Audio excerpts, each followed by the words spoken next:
ಅವ್ರು ಯಾರು ಬೇಕೋ ಅವ್ರನ್ನ ಬಿಡ್ತಾರೆ, ವಯಸ್ಸಾದವ್ರನ್ನ ಬಿಡ್ತಾ ಇಲ್ಲ.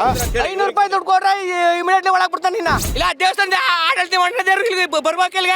ರೈತರು ಬಂದಿದ್ದು ಕಾಣಿಕೆ ಹಾಕೋದು VIP ನಮ್ಮ ಮಕ್ಕಳು 10 ಪೈಸಾ ಹಾಕಲ್ಲ ನನ್ನ ಮಕ್ಕಳವರು. ಸೊ ಈ ತರ ಬಿಡೋದ್ಕಿಂತ ಒಂದ್ ಲೈನ್ ಅಲ್ಲೇ ಬೇಕಾದ್ರೆ ಬರ್ಲಿ. ಅದು ಬಿಟ್ಟು ಇವರು ಪೊಲೀಸರು ಬೇಕಾದವ್ರನ್ನ ಮಾತ್ರ ಕರ್ದಿ ಒಳಗಡೆ ಬಿಟ್ಕೊಂತ ಇದ್ದಾರೆ. ಕ್ಯಾಕ್ರಸ್ ಮಾಕ್ ಉಗಿಬೇಕು. ಹಗಲ್ ದರೋಡೆ ಮಾಡ್ತಾ ಇದ್ದಾರೆ ಸರ್. ದೇವಸ್ಥಾನ ಅನ್ಬಾರ್ದು. 3 ಅವರ್ ಸರ್ ಲೈನಲ್ಲಿ ನಿಂತಿರೋದು. ಮತ್ತೆ ಮಧ್ಯದಲ್ಲಿ ಬಿಡೋರು, ಮಧ್ಯದಲ್ಲಿ ಬರೋ ಜನ.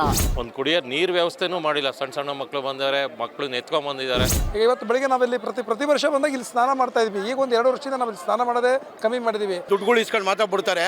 ಅವ್ರಿಗೆ ಬೇಕಾದವ್ರನ್ನ ಬಿಡ್ತಾವ್ರೆ. ಇಲ್ಲೇನೆ ಗೇಟಲ್ಲಿ, ಮುಂದೆಗಡೆ ಗೇಟಲ್ಲೇನೆ ಅವ್ರು ಯಾರು ಬೇಕೋ ಅವ್ರನ್ನ ಬಿಡ್ತಾರೆ. ಅವ್ರನ್ನ ಯಾರನ್ನ ಬೇಕೋ ಅವ್ರನ್ನ ಬಿಡ್ತಾರೆ. ಅವ್ರು ಯಾರು ಬೇಕೋ ಅವ್ರನ್ನ ಬಿಡ್ತಾರೆ. ವಯಸ್ಸಾದವ್ರನ್ನ ಬಿಡ್ತಾ ಇಲ್ಲ, ಮಕ್ಕಳನ್ನು ಬಿಡ್ತಾ ಇಲ್ಲ. ನಮ್ಮ ಕಣ್ಣಾರ ನಾವೇ ನೋಡಿದ್ವಿ. ನಾವು ವಾಪಸ್ ಬಂದಿದ್ದೀವಿ. ರಾಜಕೀಯದವ್ರದೇ ನಡೀತಾ ಇರೋದು. 500 ರೂಪಾಯಿ ದುಡ್ಡು ಕೊಟ್ರೆ ಇಮಿಡಿಯೇಟ್ಲಿ ಒಳಗೆ ಬಿಡ್ತಾನೆ ನಿನ್ನ. 500 ರೂಪಾಯಿ ದುಡ್ಡು ಕೊಡು ಇಮಿಡಿಯೇಟ್ಲಿ ಒಳಗೆ ಬಿಡ್ತಾವನೆ. ವಯಸ್ಸಾದವ್ರು ಬಿಡ್ತಾ ಇಲ್ಲ, ಯಾರು ಬಿಡ್ತಾ ಇಲ್ಲ. 500 ರೂಪಾಯಿ ಯಾವ ದುಡ್ಡು ಕೊಡಿದ್ರೆ ಅವ್ರು ಮಾತ್ರ ಇಲ್ಲಿ ಎಂಟ್ರಿ. ಇಲ್ಲ ದೇವಸ್ಥಾನದ ಆಡಳಿತ ಮಂಡಳಿಯವ್ರಿಗೆ ಬರ್ಬೇಕಿಲ್ಗ. ಏನಾಯ್ತು ದುಡ್ಡನ್ನು ಕೂಡ್ ಮಾಡ್ಕೊಂಡಿದ್ದೀರಾ? ಎಷ್ಟು ಬೇಕು ಕೇಳಿ ನಾವು ಕೊಡ್ತೀವಿ. ಅದೇ 500 ರೂಪಾಯಿ ನಾವು ಕೊಡ್ತೀವಿ, ನಮ್ಗೆ ಎಂಟ್ರಿ ಕೊಡ್ಬೇಕೀಗ. ಯಾರಿಗೆ ಬಿಡ್ತಾರೆ 500 ರೂಪಾಯಿ ಕೊಟ್ಟರೆ? 500 ರೂಪಾಯಿ ದುಡ್ಡು ಕೊಟ್ಟಾರ ಒಂದು ಸೀಟ್ ಬಿಟ್ಟು ಕೊಡ್ತಾವ್ರೆ. ನಾವು ನೋಡಿದ್ದೀವಿ. 500 ರೂಪಾಯಿ ಕೊಟ್ಟಾರ ಎಂಟ್ರಿ, ಡೈರೆಕ್ಟ್ ಎಂಟ್ರಿ. ಅವ್ರವ್ರನ್ನೇ ಬಿಟ್ಕೊಂತ ಅವ್ರು VIP ಕೊಟ್ಟಾದ್ರೆ VIP ಕೊಟ್ಟು ಎಲ್ಲರಿಗೂ ಇದೆಯಾ? ರೈತರಿಗೆ ಮೊದಲು ಪ್ರಿಫರೆನ್ಸ್ ಕೊಡ್ಬೇಕು. ಇಲ್ಲಿ ರೈತರು ಬಂದಿದ್ದು ಕಾಣಿಕೆ ಹಾಕೋದು VIP ನಮ್ಮ ಮಕ್ಕಳು 10 ಪೈಸಾ ಹಾಕಲ್ಲ ನನ್ನ ಮಕ್ಕಳವರು. ರೈತರುಗಳು ನಾವು ನಮ್ಗೆ ಪ್ರಿಫರೆನ್ಸ್ ಕೊಡ್ಬೇಕಿಲ್ಲ ಫಸ್ಟು. ಎಲ್ರು ಇವಾಗ ಈ ತರ ಹಿಂಗ್ ಬಿಡ್ತಾ ಇದಾರೆ ಅಲ್ವಾ ಡೈರೆಕ್ಟ್ ಆಗಿ. ಸೊ ಈ ತರ ಬಿಡೋದ್ಕಿಂತ ಒಂದ್ ಲೈನ್ ಅಲ್ಲೇ ಬೇಕಾದ್ರೆ ಬರ್ಲಿ. ಅದು ಬಿಟ್ಟು ಇವರು ಪೊಲೀಸರು ಬೇಕಾದವ್ರನ್ನ ಮಾತ್ರ ಕರ್ದಿ ಒಳಗಡೆ ಬಿಟ್ಕೊಂತ ಇದ್ದಾರೆ. ಯಾಕೆ ಆ ತರ ಮಾಡ್ಬೇಕು? ಇಲ್ಲ ಇವ್ರಿಗೆ ಆಗಲ್ಲ ಅಂತಂದ್ರೆ ಹೋಗಿ ನೀವು ಒಂದ್ ಕಡೆಯಿಂದ ಲೈನಿಂದ ಬರ್ರಿ ಅಂತ ಅನ್ಬೇಕು. 9 o'clock ಇಂದ ನಿಂತಿರೋದು. ಖಂಡಿತ ನೋಡ್ಬಿಟ್ಟೆ ಹೇಳ್ತಾ ಇರೋದು ನಾನು. ತಗೊಂತಾ ಇದಾರೆ ಅವ್ರವ್ರಿಗೆ ಎಷ್ಟೆಷ್ಟು ಬೇಕೋ ಅಷ್ಟು ತಗೊಂಡ್ ಬಿಡ್ತಾ ಇದ್ದಾರೆ. ಬೇಕಾದವ್ರನ್ನ ಮಾತ್ರ ಬಿಡ್ತಾ ಇದ್ದಾರೆ.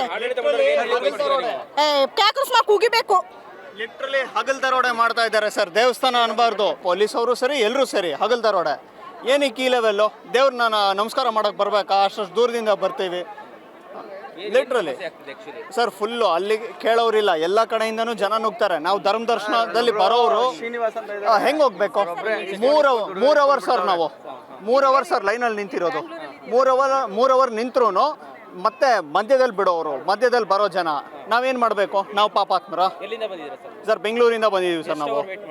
ಸರ್ ಆಲ್ಮೋಸ್ಟ್ 3.5 ಅವರ್ ವೆಯ್ಟ್ ಮಾಡಿದ್ದೀವಿ ಸರ್ ನಾವು. ತುಂಬ ವಯಸ್ಸಾದವ್ರಿಗೂ ಕಷ್ಟ, ಸಣ್ಣ ಮಕ್ಳಿಗೆ ಕರ್ಕೊಂಬರೋರು ಕಷ್ಟ. ಇನ್ನೊಂದೇನೆಂದರೆ ಇಲ್ಲಿ ನಮಗೆ ಆಗಿದ್ದು 100 ರೂಪಾಯಿ ಟಿಕೆಟು ಅಂದರೆ ಫ್ರೀ ಇದು. ಫ್ರೀಗೆ ತುಂಬ ಈಸಿಯಾಗಿ ಹೋಗ್ಬೋದಾಯ್ತು. 100 ರೂಪಾಯಿ ಟಿಕೆಟ್ಗೆ ಒದ್ದಾಡ್ಕೊಂಡು ಹೋಗಿ ಅಲ್ಲೋದ್ಮೇಲೆ ಅವರೇ ತುಂಬ ಈಸಿಯಾಗಿ ಹೋದರು. ಮತ್ತು ಒಳಗಡೆ ಒಂದು ಕುಡಿಯೋ ನೀರು ವ್ಯವಸ್ಥೆನೂ ಮಾಡಿಲ್ಲ. ಸಣ್ಣ ಸಣ್ಣ ಮಕ್ಕಳು ಬಂದಿದ್ದಾರೆ, ಮಕ್ಕಳನ್ನ ಎತ್ಕೊಂಬಂದಿದ್ದಾರೆ. ಅವ್ರಿಗೊಂದು ಸಣ್ಣ ನೀರು ವ್ಯವಸ್ಥೆ ಮತ್ತು ಅವ್ರಿಗೆ ನೀರು ಫ್ರೀಕ್ವೆಂಟಾಗಿ ನಿಂತ್ಕೊಳ್ಳೋ ವ್ಯವಸ್ಥೆನಾದ್ರು ಮಾಡಿದರೆ, ಇನ್ನೊಂದೆರಡು ಲೈನ್ ಹಾಕಿ ಇನ್ನೊಂದೆರಡು ಇದು ಮಾಡಿದರೆ, ಕಾರಿಡಾರ್ ಹಾಕಿದರೆ ತುಂಬ ಈಸಿಯಾಗಿ ಹೋಗ್ಬೋದಾಯ್ತು, ತುಂಬ ಈಸಿಯಾಗಿ ಬರ್ಬೋದಾಯ್ತು. ಇಲ್ಲೇನಾದರೆ ತುಂಬ ಹೋಗೋದಕ್ಕೆ ಇಕ್ಕಟ್ಟು, ಬರೋದಕ್ಕೆ ಇಕ್ಕಟ್ಟು, ಒಬ್ಬರ ಮೇಲೆ ಒಬ್ಬರು ಬಿತ್ಕೊಂಡು ಒದ್ದಾಡಿಕೊಂಡು ಯಾಕಾರು ಬಂದು ಅನ್ನೋ ಸ್ಟೇಜಲ್ಲಿ ಇದು ಮಾಡ್ತಾಯಿದ್ದಾರೆ. ಅದರಿಂದ ಸ್ವಲ್ಪ ಈ ರಜೆಗಳಲ್ಲಿ ಸರ್ಕಾರ ಆಗಲಿ, ಈ ಮಂಡಳಿಗಳಾಗಲಿ ಸ್ವಲ್ಪ ಕೇರ್ ತೊಗೊಂಡು ಎಕ್ಸ್ಟ್ರಾ ಸ್ವಯಂ ಸೇವಕರನ್ನ ನೇಮಿಸ್ಕೊಂಡು ಇದು ಮಾಡೋದು ಒಳ್ಳೇದು ಅನಿಸ್ತದೆ. ಮೋದಿಯವರು ಯಾವಾಗಲೂ ಹೇಳ್ತಾ ಇರ್ತಾರೆ ಒಂದು ಸ್ವಚ್ಛ ಭಾರತ್ ಅಂತ. ಸ್ವಚ್ಛ ಭಾರತ್ ಅನ್ನೋದು ಯಾರೋ ಒಂದು ವ್ಯಕ್ತಿ ಕೈಯಿಂದಲೋ ಮತ್ತೊಬ್ಬರ ಕೈಯಿಂದಲೋ ಸಾಧ್ಯ ಇಲ್ಲ.